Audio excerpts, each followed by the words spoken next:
اور آپ کو ضائع نہیں ہونا چاہیے، کیونکہ آپ جو ڈیوٹی سر انجام دے رہے تھے وہ بھی انتہائی اہم ڈیوٹی ہے، اس لیے مجھے حکم ہوا کہ آپ کو بلا کر سمجھا دیا جائے۔ سالار نے کہا تو عمران نے حیرت سے سالار کو دیکھا۔ کیا آپ نے صرف یہی کہنے کے لیے مجھے بلوایا تھا؟ عمران نے انتہائی سنجیدہ لہجے میں کہا۔ ہاں، مجھے حکم دیا گیا ہے کہ آپ کو ضائع ہونے سے بچایا جائے، سالار نے جواب دیتے ہوئے کہا۔ آپ کا بے حد شکریہ سالار صاحب، اور جنہوں نے آپ کو حکم دیا ہے ان کا بھی میری طرف سے شکریہ ادا کر دیں، لیکن یہ میری فطرت کے خلاف ہے کہ میں کسی مشن کو ادھورا چھوڑ دوں۔ جب تک پروفیسر البرٹ ہلاک نہیں ہو جاتا اور رامیز ضائع نہیں ہوتا، اس وقت تک میں واپس نہیں جا سکتا، اس میں میری جان ہی کیوں نہ چلی جائے۔ عمران کا لہجہ یکلخت سرد ہو گیا۔ مجھے معلوم تھا کہ آپ نے یہی جواب دینا ہے۔ گو میری بات آپ سے پہلی ملاقات ہے، لیکن آپ کی فطرت اور آپ کے ماضی سے مجھے آگاہ کر دیا گیا تھا۔ آپ کے متعلق مجھے جو کچھ بتایا گیا ہے اس سے میرے دل میں آپ کی بے پناہ طرت ہے۔ ویسے بھی آپ اعلیٰ کردار کے مالک ہیں، اور مجھے یہ بھی معلوم ہے کہ آپ کے دل میں مسلمانوں کے لیے بے پناہ عزت موجود ہے، لیکن عمران صاحب، جس فیلڈ میں آپ کودے ہیں یہ آپ کی سابقہ فیلڈ سے قطعی مختلف ہے۔ آپ نے خود ہی محسوس کیا ہوگا کہ اس قدر طویل اور صبر آزما جدوجہد کے باوجود آپ وہیں ہیں جہاں سے چلے تھے، بلکہ آپ کو تو کوئی فائدہ نہیں ہوا۔ البتہ اس پروفیسر کو آپ کی اس جدوجہد سے ضرور فائدہ پہنچ گیا ہے۔ وہ کسی صورت بھی اس رامیز کو صوفیہ محبت سے باہر نہیں نکال سکتا تھا، لیکن آپ کی وجہ سے رامیز نہ صرف باہر آ گیا بلکہ اس تک بھی پہنچ گیا۔ آپ نے البتہ اس کی چند شیطانی طاقتوں کا خاتمہ کر دیا ہے، لیکن اس سے اسے کوئی فرق نہیں پڑتا۔ شیطانی کارخانہ بے حد وسیع ہے، بے شمار شیطانی طاقتیں کام کر رہی ہیں، سالار نے اس بار قدرے نرم لہجے میں کہا۔ آپ کی بات واقعی درست ہے، مجھے خود بھی اس کا احساس ہے، لیکن ابھی کھیل اپنے اختتام کو نہیں پہنچا اور نہ ابھی تک میں نے شکست تسلیم کی ہے، اور بازی کسی وقت بھی پلٹ سکتی ہے۔ بہرحال آپ کا بے حد شکریہ، اب ہمیں اجازت دیں، عمران نے کہا، اور اٹھنا چاہا تو سالار نے اپنا ہاتھ اس کے ہاتھ پر رکھ کر اسے بیٹھے رہنے کا اشارہ کیا۔ تشریف رکھیں، جلدی کی ضرورت نہیں۔ مجھے معلوم ہے کہ آپ کیا سوچ رہے ہیں، آپ مجھے بھی بابا کاکم کی طرح سمجھ رہے ہیں، اور آپ کا خیال ہے کہ میں پروفیسر البرٹ کی طرف سے آپ کو اس جدوجہد سے باز رکھنے کی کوشش کر رہا ہوں، لیکن ایسی بات نہیں ہے، سالار نے مسکراتے ہوئے کہا۔ میں آپ کی بات کی نفی نہیں کروں گا، اس جدوجہد میں مجھے کئی بار انتہائی تلخ تجربے ہوئے ہیں، عمران نے جواب دیتے ہوئے کہا۔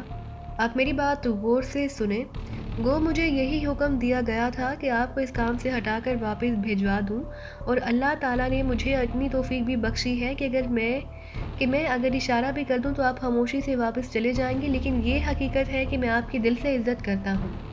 میں نے حکم کی تعمیل کی تھی اور آپ کو سب کچھ بتا دیا ہے، لیکن آپ کا جواب سن کر اب میں نے فیصلہ کر لیا ہے کہ میں آپ کی مدد کرتا رہوں گا، سالار نے مسکراتے ہوئے کہا۔ آپ کی اس عزت افزائی پر میں آپ کا بے حد مشکور ہوں، لیکن میں اپنی لڑائی خود لڑنا چاہتا ہوں۔ مجھے یقین ہے کہ اللہ تعالیٰ میری مدد کرے گا، عمران نے جواب دیتے ہوئے کہا۔ ٹھیک ہے، فی الحال میں اب مزید کچھ نہیں کہہ سکتا، آپ کو یہاں آنے میں جو تکلیف اٹھانا پڑی ہے اس کے لیے میں معذرت خواہ ہوں، سالار نے کہا اور اٹھ کھڑا ہوا۔ اس کے اٹھتے ہی عمران بھی اٹھ کھڑا ہوا۔ سالار صاحب، کیا ہم کچھ کہہ سکتے ہیں؟ اچانک صفدر نے اٹھ کر کھڑے ہوتے ہوئے کہا۔ جی فرمائیں، سالار نے صفدر کی طرف مڑتے ہوئے کہا۔ عمران صاحب کا واسطہ آج سے پہلے آپ جیسے انسانوں سے نہیں پڑا، جبکہ ہمارا واسطہ پڑ چکا ہے۔ ہمیں معلوم ہے کہ آپ کیا کر سکتے ہیں اور آپ کے حکم پر کیا ہو سکتا ہے، اس لیے آپ مہربانی فرمائیں اور ہماری رہنمائی کریں کہ ہم اس پروفیسر البرٹ کو کس طرح انجام تک پہنچا سکتے ہیں۔ اب ہم نے فیصلہ کیا ہے کہ اس جدوجہد میں عمران صاحب کے ساتھ رہیں گے، صفدر نے انتہائی مودبانہ لہجے میں کہا۔ صفدر، عمران نے کچھ کہنا چاہا۔ عمران صاحب، براہ کرم آپ خاموش رہیں، صفدر نے عمران کو بات کرنے سے روکتے ہوئے کہا۔ آپ کا جذبہ قابل تعریف ہے، لیکن مجھے خود معلوم نہیں ہے کہ پروفیسر کا خاتمہ کس طرح ہو سکتا ہے۔ ہو بھی سکتا ہے یا نہیں، یہ تو غیب کا علم ہے، اور غیب کا علم اللہ تعالیٰ کے پاس ہے، میرے پاس نہیں، سالار نے جواب دیا اور دروازے کی طرف بڑھ گیا۔ رہنے دو صفدر، زیادہ منت کرنے کی ضرورت نہیں، جو ہوگا دیکھا جائے گا، عمران نے منہ بناتے ہوئے کہا۔ سالار نے اس کی بات کا کوئی جواب نہ دیا اور خاموشی سے مسجد سے باہر آ گیا۔ عمران اور اس کے ساتھی بھی پیچھے مسجد سے باہر آئے تو سالار نے مڑ کر مسجد کا دروازہ بند کیا۔ میں معذرت خواہ ہوں کہ آپ کی کوئی خدمت نہیں کر سکا، امید ہے کہ آپ میری معذرت قبول فرمائیں گے، میری دعا ہے کہ اللہ تعالیٰ آپ کو اپنے مقصد میں کامیاب کرے، خدا حافظ، سالار نے کہا، اور اس کے ساتھ ہی وہ مڑ کر تیز قدم اٹھاتا واپس اپنے کوارٹر کی طرف بڑھتا چلا گیا۔ عمران صاحب، آپ نے زیادتی کی ہے، صفدر نے عمران سے مخاطب ہو کر کہا۔ کوئی زیادتی نہیں کی صفدر، میں پہلے بھی ایسے ہی ایک کردار سے ٹکرا چکا ہوں۔ اس کا نام بابا کاکم تھا اور اس کی وجہ سے مجھے بے حد تکلیف اٹھانی پڑی ہے۔ آؤ واپس ہوٹل چلیں، عمران نے مسکراتے ہوئے کہا اور صفدر نے ہونٹ بھینچ لیے۔ کیپٹن شکیل خاموش رہا اور اس نے اس دوران نہ ہی کوئی بات کی اور نہ ہی کوئی تبصرہ کیا۔ تھوڑی دیر بعد ان کی جیپ تیزی سے واپس ہوٹل کی طرف بڑھی چلی جا رہی تھی کہ اچانک ایک موڑ کاٹتے ہوئے سیاہ رنگ کی ایک کار انتہائی تیز رفتاری سے سامنے آئی، اور پھر اس سے پہلے کہ صفدر سنبھلتا، ایک خوفناک دھماکہ ہوا اور عمران کو ایک لمحے کے لیے یوں محسوس ہوا جیسے اس کے جسم کو کسی نے انتہائی تیز رفتار آرے کی مدد سے کاٹ کر رکھ دیا ہو۔ یہ احساس بھی صرف ایک لمحے کے 1000ویں حصے تک ہی تھا، پھر اس کا ذہن تاریکی میں ڈوبتا چلا گیا۔ یہ کیسے ممکن ہے پوشاری؟ عمران اس قید خانے سے کیسے رہا ہو سکتا ہے؟ پروفیسر نے انتہائی حیرت بھرے لہجے میں سامنے کرسی پر بیٹھی ہوئی پوشاری سے مخاطب ہو کر کہا، ایسا ہوا ہے پروفیسر؟ اس کے دو ساتھی پاکیزہ سے وہاں پہنچے، تمام شیطانی طاقتیں جو پہرے پر موجود تھیں وہ انہیں دیکھ نہ سکیں اور وہ دونوں اسے نکال کر لے گئے۔ ان طاقتوں کو عمران کی رہائی کی خبر اس وقت ملی جب وہ قید خانے سے باہر آ چکا تھا، اور اس وقت وہ بے بس تھی، چنانچہ وہ واپس آ گئیں اور انہوں نے مجھے اطلاع دی تو میں بے حد پریشان ہوئی۔ میں نے فوراً تاشالی کو بلایا تاکہ وہ معلوم کر سکے کہ یہ سب کچھ کیسے ہوا۔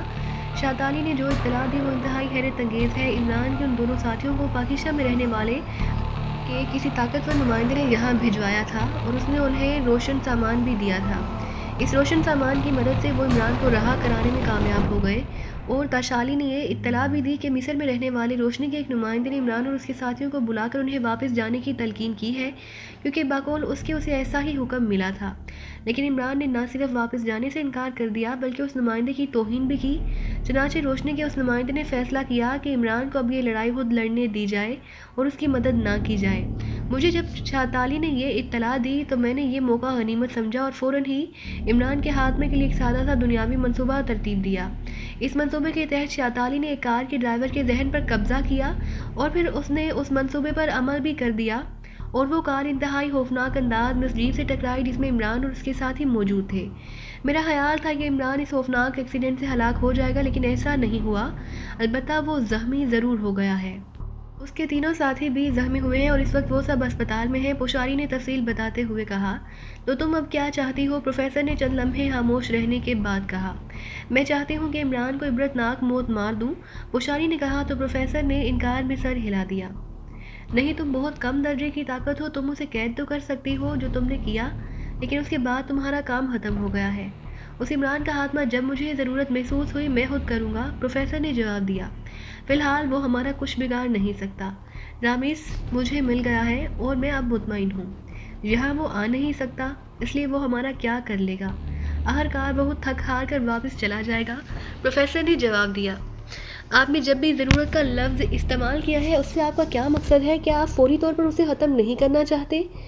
پوشاری نے حیرت بھرے لہجے میں کہا۔ لیکن پروفیسر، میں اسے سزا دینا چاہتی ہوں، اس نے مجھے شکست دی ہے، پوشاری کو جسے آج تک کوئی شکست نہیں دے سکا۔ آپ مجھے اس کے خلاف کام کرنے کی اجازت دیں، پھر میں دیکھوں گی کہ وہ کب تک میرے ہاتھوں سے بچ سکتا ہے، پوشاری نے پھنکارتے ہوئے لہجے میں کہا۔ مجھے معلوم ہے کہ تمہارے اندر انتقام کی آگ بھڑک رہی ہے، لیکن میرا مشورہ یہی ہے کہ تم اسے اس کے حال پر چھوڑ کر واپس چلی جاؤ، پروفیسر نے کہا۔ نہیں پروفیسر، میرے لیے اب ایسا ممکن نہیں رہا، میں اس کے خلاف کام کروں گی، میں اسے خودکشی پر مجبور کر دوں گی، پوشاری نے جواب دیتے ہوئے کہا۔ ٹھیک ہے، اگر ایسا ہے تو میں تمہیں اس کی اجازت دیتا ہوں، لیکن اب تم جو کچھ بھی کرو گی اپنے طور پر کرو گی، میری اس میں کوئی ذمہ داری نہ ہوگی، پروفیسر نے جواب دیتے ہوئے کہا۔ اب بے فکر رہے پروفیسر، چونکہ میں آپ کے ماتحت تھی اس لیے کھلا کھیل کھیلنے کے لیے مجھے آپ کی اجازت کی ضرورت تھی۔ اب آپ نے اجازت دے دی ہے، اب میں دیکھوں گی کہ یہ عمران میرے سامنے کیا حیثیت رکھتا ہے، پوشاری نے کہا اور کرسی سے اٹھ کھڑی ہوئی۔ پروفیسر کے اس بات میں سر ہلانے پر وہ مڑی اور تیز سے اس قدم اٹھاتے کمرے سے باہر نکل آئی۔ اس کے باہر جانے کے بعد پروفیسر نے بے اختیار ایک طویل سانس لیا، پھر کرسی سے اٹھ کھڑا ہوا۔ چند لمحے وہ کھڑا رہا، اس کا انداز ایسا تھا جیسے وہ کچھ سوچ رہا ہو، پھر وہ واپس مڑا اور اندرونی طرف ایک دروازے کی طرف بڑھ گیا۔ اس نے دروازہ کھولا اور دروازے تک دوسری طرف وہ ایک بڑے کمرے میں داخل ہوا۔ اس کمرے کے درمیان میں فرش پر ایک چبوترا سا بنا ہوا تھا جس پر سرخ اور سیاہ رنگ کی آڑی ترچھی پٹیاں سی بنی ہوئی تھی۔ پروفیسر اس چبوترے پر چڑھ کر بیٹھ گیا، اس کی آنکھیں بند کر لیں اور منہ ہی منہ میں کچھ پڑھنا شروع کر دیا۔ چند لمحے بعد کمرے میں ایک عجیب سا شور سنائی دینے لگا، ایسا شور جیسے کسی ساحل پر طوفانی لہریں اپنا سر پٹک رہی ہوں۔ کافی دیر تک یہ شور سنائی دیتا رہا، پھر آہستہ آہستہ خاموشی چھا گئی۔ پروفیسر نے آنکھیں کھول دی۔ دوسرے لمحے اس کے سامنے دیوار درمیان سے کھلی ہوئی تھی اور اس میں سے ایک بوڑھا آدمی باہر آیا۔ یہ آدمی اس قدر بوڑھا تھا کہ اس کے ہاتھ پیر اور چہرے پر سوائے جھریوں کے اور کچھ نظر نہ آ رہا تھا۔ اس کے ہاتھ پیر، اس کی آنکھوں پر موجود پتلیاں گول ہونے کی بجائے عمودی تھیں اور ان میں کسی قسم کی کوئی چمک نہ تھی۔ یوں لگتا تھا جیسے اس کی آنکھیں بے نور ہوں۔ وہ چبوترے کے سامنے پہنچ کر رکوع کے بل جھک گیا۔ پیرن حاضر ہے آقا، اس بوڑھے کی آواز سنائی دی، لیکن آواز جوانوں جیسی تھی۔ بیٹھ جاؤ پیرن، پروفیسر نے کہا، اور بوڑھا پہلے سیدھا ہوا اور پھر بڑے مؤدبانہ انداز میں چبوترے کے سامنے فرش پر بیٹھ گیا۔ پیرن سے کوئی بات مخفی نہیں رہتی آقا، پیرن نے جواب دیتے ہوئے کہا۔ تو پھر مجھے مشورہ دو کہ میں اس رامیز کو کس طرح استعمال کروں کہ مجھے اتنی طاقت مل جائے کہ میں پوری دنیا کے مسلمانوں کا خاتمہ کر سکوں۔ پروفیسر نے کہا، آقا مجھے افسوس ہے کہ آپ رامیز کے سلسلے میں لا علم رہے ہیں۔ رامیز تو ضائع ہو چکا ہے، اب اسے استعمال نہیں کیا جا سکتا۔ اب تو یہ صرف ایک قدیم زیور ہے، اس سے زیادہ ایسی کوئی حیثیت باقی نہیں رہی، پیرن نے جواب دیا۔ تو پروفیسر بے اختیار اچھل پڑا۔ کیا؟ یہ کیا کہہ رہے ہو؟ رامیز ضائع ہو چکا ہے؟ کب؟ کیسے؟ پروفیسر کے حلق سے خوفناک چیخ نکلی۔ آقا اس پر صحرائی تیتر کا خون لگا دیا گیا ہے، اب یہ بیکار ہے، پیرن نے جواب دیا۔ لیکن جب اس پر صحرائی تیتر کا خون لگایا گیا تھا تو اس وقت پوشاری اس پر موجود تھی، اس نے تمام خون اپنے جسم پر لگوایا تھا اور رامیز کو بچا لیا۔ آقا پوشاری ایک انتہائی معمولی سی طاقت ہے، اس بیچاری کو کیا معلوم کہ صحرائی تیتر کے خون کی کیا حیثیت ہوتی ہے۔ اس دنیا میں صحرائی تیتر، سیاہ گردن والا بگلا اور کونج 3 ایسے پرندے ہیں جن کا خون شیطانی طاقتوں کو ختم کر دیتا ہے۔ اگر وہ آدمی عمران ان تینوں پرندوں کے علاوہ کسی اور پرندے کا خون رامیز پر لگاتا تو رامیز واقعی بچ جاتا، لیکن صحرائی تیتر کا خون پوشاری کے جسم پر لگنے کے باوجود رامیز تک پہنچ گیا اور رامیز ضائع ہو گیا۔ ان تینوں پرندوں میں سے سب سے زیادہ طاقتور خون بھی صحرائی تیتر کا ہی ہے، پیرن نے جواب دیا۔ اگر ایسی بات ہوتی تو پوشاری بھی ختم ہو جاتی، پروفیسر نے کہا۔ آقا پوشاری اس وقت رامیز پر موجود تھی جو انتہائی طاقتور جادوئی زیور ہے، اس لیے وہ بچ گئی۔ اگر وہ اس پر موجود نہ ہوتی تو صحرائی تیتر کا خون لگتے ہی ضائع ہو جاتی، پیرن نے جواب دیا۔ او ویری بیڈ، مجھے تو آج تک یہ معلوم ہی نہیں ہو سکی کہ صحرائی تیتر کے خون میں ایسی تاثیر ہوتی ہے، پروفیسر نے انتہائی حیرت بھرے لہجے میں کہا۔ پروفیسر آپ کو تو ابھی بہت کچھ معلوم نہیں، پیرن نے جواب دیا۔